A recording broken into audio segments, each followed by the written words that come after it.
entry namin ngayon sa Tacloban.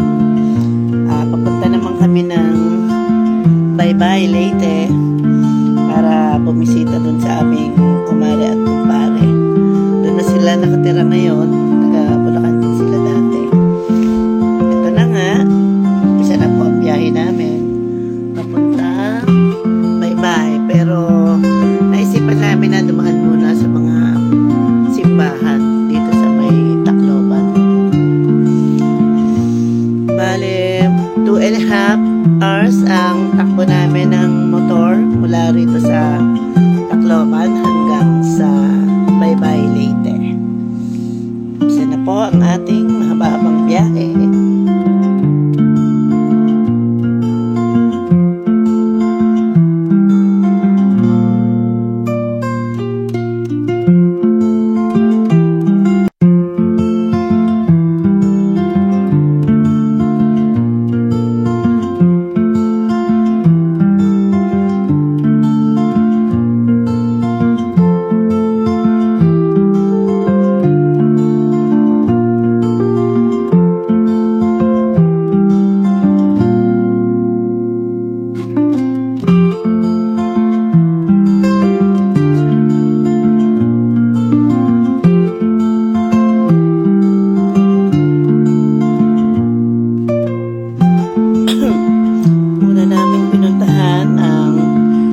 Diocesan Shrine of Santo Niño.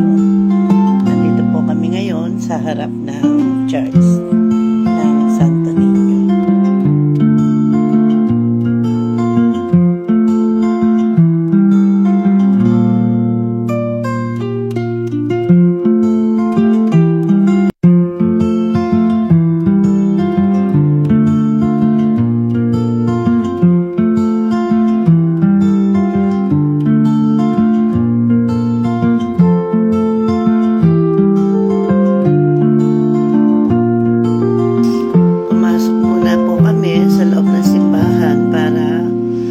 Pasalamat at kami nakarating dito sa lugar na ito mula Manila na ligtas sa anumang kapamakan.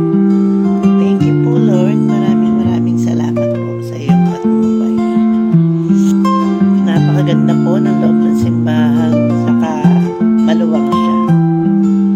Nag-video ako ng konti para po meron akong souvenir na napuntahan ko ang lugar na ito.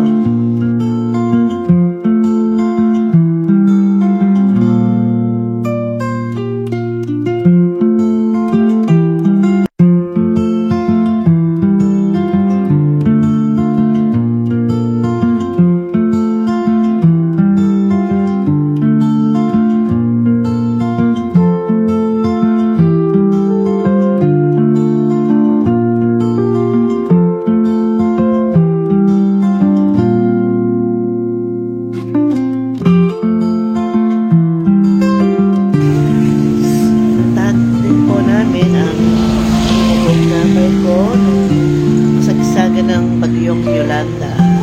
Ito ay ang MP Eva Josephine. Ayon sa guard na napagtanungan namin, ito pala nahati sa gitna nung sumadsad dito sa karagatan ng Tacloban. Iyon, yung palahati ginawa nila ng monument. Dito daw sa Madsat yung barko na yan. Diyan sa dagat na yan. Ito ba yan siya? Nakuha? Hindi, doon sa karsada umabot. Yung ano na yan? Umabot pala hanggang karsada yun. Ang dalawa. Video tayo. Umakyat kami sa taas sa loob ng barko. Dun sa pinakataas niya. Yun. Medyo nag-picture kami ng konti. At yun nga, parang nakakalungkot din. Naalalahanin kung ano nangyari dun sa mga pasahero ng barko na lumubog na yun. Dahil sa napakalakas na bagyo. Uulan dito sa yung barko na yung sa ano to? Bagyong Yolanda to. Sumadsad pala hanggang karsada tong Barko na to, hanggang dito sa kalsada. Tapos yan, hinati daw nila. Kalahati yung natirahin na yun. MV Jocelyn. Ha? Ah, sige. Pala siya, oh.